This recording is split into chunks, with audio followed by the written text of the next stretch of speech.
Good morning, sis. Good morning, YouTube family. Welcome back. Good morning. We're on lesson 258, and I'll be reading it this morning. Thanks again for joining us, everyone, and thanks for the comments on the YouTube channel. We noticed that the numbers have increased, and we just wanted to give you heartfelt thanks for helping us get Alga's rhythm back. Alga's rhythm?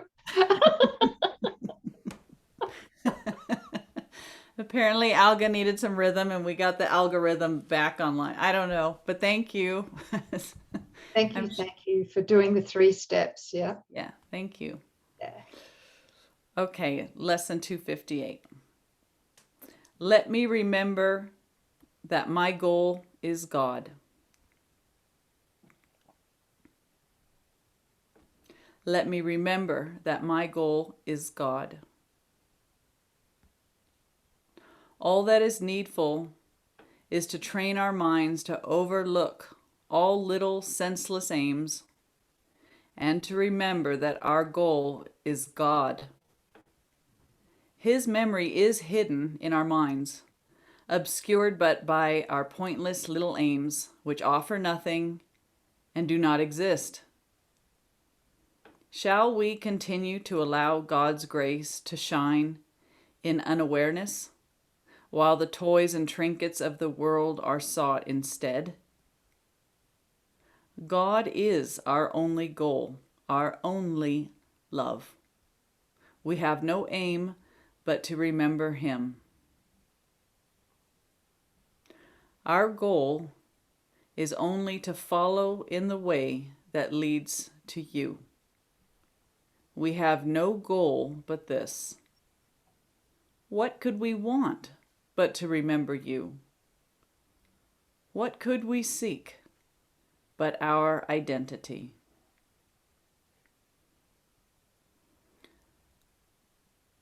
Let me remember that my goal is God. I was about to say, let me remember that God is my goal. Yes.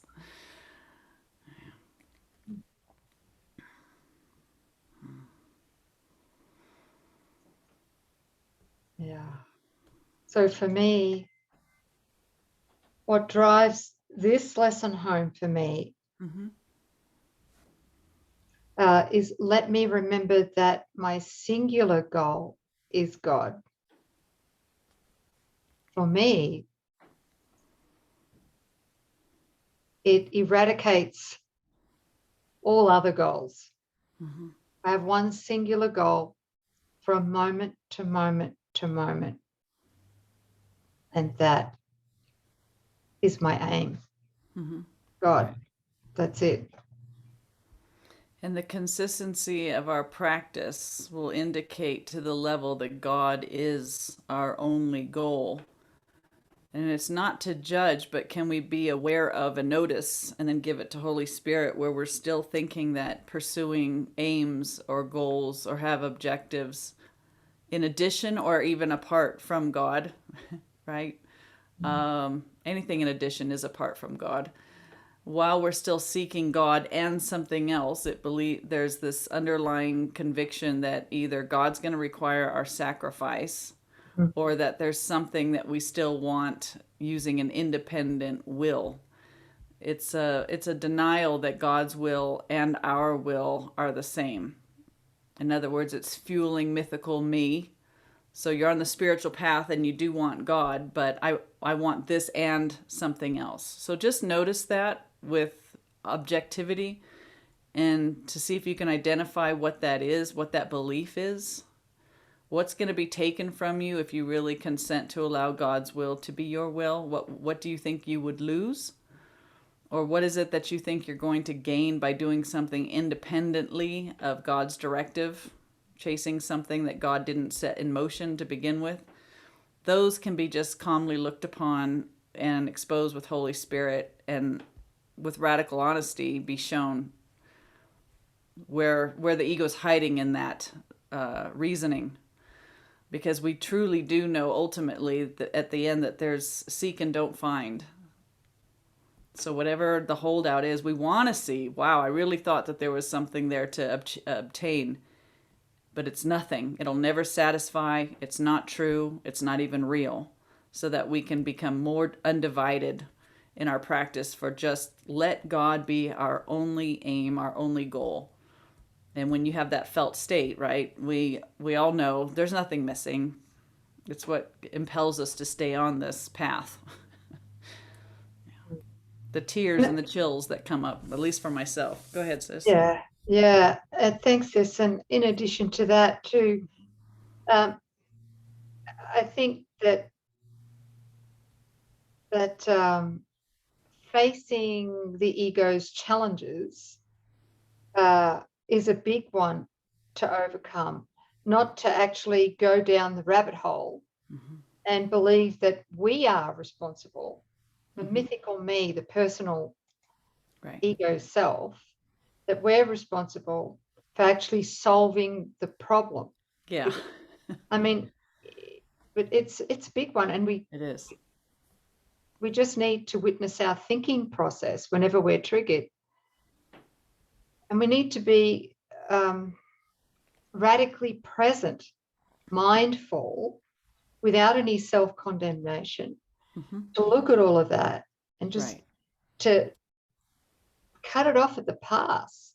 As soon as there's a trigger, we've got to realize, wow, I really do believe that this particular trigger or the issue, the problem, is real. So if I'm really believing it's real, I've already gone down the rabbit hole. Because if it's real, it cannot be forgiven. Right. That's right. Yeah. He says you can't overlook what you first saw clearly or made real for yourself. Exactly. Yeah. Exactly. So, the next thing then is to come to peace within and ask myself, do I want this? Do I want this to be real? Yeah. I mean, do I? If I want to solve the problem independently apart from Holy Spirit, then I must want the problem to be real. Right. Yeah. So that leads me to the... Yeah, go ahead. Sorry, sis. That just leads me to the last step, or the next step, which is, the next step is, do I want to be wrong about this? Yes. Do I really want to be wrong about what I'm perceiving right now? Right. In that moment, when we say, yes, I want to be wrong, then we give Holy Spirit permission, and then we can accept the atonement, which is that divine exchange for, well, I'm going to give you this, which is my desire to be separate, a separate mythical me. I'm going to give you this in exchange for the memory of my true identity in this holy instant. So not only are you giving the problem to Holy Spirit, you're giving to Holy Spirit the mind that wants that thinks that it's right about what it's triggered about, and you're also giving Holy Spirit the problem-solving mind, right? The one that wants to be part of the solution.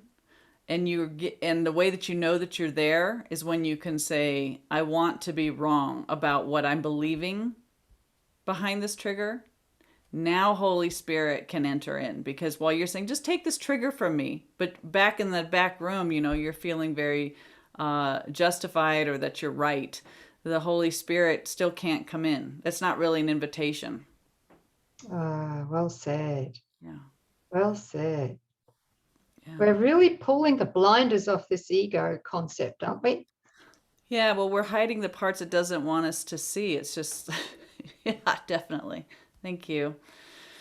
Yeah, we need to want to be wrong about what we're believing about the trigger. Not just the trigger itself, but the one that's seeing it and the one that's justified and the one that wants to have that knee-jerk reaction to lunge forward and fix. The one that saw it can't fix it. That's something that we have to constantly remind each other of in our joinings, that the one that's triggered or the one that's seeing it cannot be any part of the solution. It's in complete hands off the wheel and handing it over to the part of our mind or the Holy Spirit that can. So, sis, okay, questions coming through. Yeah. So the old way that I used to do forgiveness for that first 15 years or so of practicing A Course in Miracles I think I've mentioned this before, is I had some rather large forgiveness opportunities. Yeah. And I genuinely gave them to Holy Spirit. I thought I did. Mm-hmm. Yeah. And this is what you're talking about, right? Right. Saying the prayer, Holy Spirit, help me to forgive myself for using this situation to separate. Mm-hmm. Okay, but it was the ego Right. that was forgiving. Yes. Or sorry, it can't forgive. It can't love. It can't give love and it can't receive love, right? Because it is the idea of an opposite to love, which is fear. Mm-hmm. So it can't forgive. So that's why it took me so long. It took me almost 15 years of practicing this to get to the point where I wanted to be wrong about my triggers. Yeah. Yeah. Because there's that one. Go ahead. Which means I also wanted to be wrong about my identity. And I'm just leading on here. It's not just my identity. I wanted to be wrong about the identity that I had given to my brothers as well. Mm-hmm. Right. Yeah. The recognition that you're not seeing anything as it truly is and nobody as they really are, including yourself and your brother. Yeah. Yeah. Mm-hmm. I'd had enough pain and I wanted to be wrong. Mm-hmm. So I'm wondering if all of this is leading to when we first begin the course, it's largely the ego that's taking bits from the course and practicing forgiveness. Mm-hmm. Yeah. It is. Until we reach a sincere desire to make that inner change. Mm-hmm. And right. That won't happen until we've exhausted everything through the ego. Mm-hmm. And Jesus does say that he's aware of all of this, that he stands at the end, and so that when our forgiveness and accepting the atonement falls short, that his view that it makes up for our insufficiencies while we're on this process, so that Holy Spirit maximizes even the littlest willingness that we offer. But we do come to see in time in this process those hidden bits, right? To see the fullness of what's forgiveness is requiring, the full surrender of mythical me on multiple levels. Yeah. So it's an organic process. So take heart. The one that's got you knows, and it will be revealed. But it's been interesting. I got to see the I know mind still running behind the request, to help me to forgive. Well, if you're justified in what you saw and you just want forgiveness for the trigger, or you want sickness to go away or whatever, but you still feel very justified in how you view the trigger, you haven't really made an invitation at all. There's nothing Holy Spirit can work with. It's a complete scouring out and saying, not my will, but thine be done. Yeah. So let's let God be our only singular aim, because only that's real. We want the truth. Yeah. Beautiful. That's a pretty powerful little lesson, isn't it? Let me remember that my only goal is God. Yeah. Oh, I mean, yeah. Okay. Yeah. I put the word only in. Sorry. I like it. No, it's good. It's true. He's asking us not to pursue toys and trinkets of the world, but replace them with God's grace shining in our awareness. All right. That sounds good. Thanks, family. Thank you, sis. Thanks for unpacking that for us. Yeah. Thanks, beautiful family. And thank you, sis. We'll see you next time. Yeah.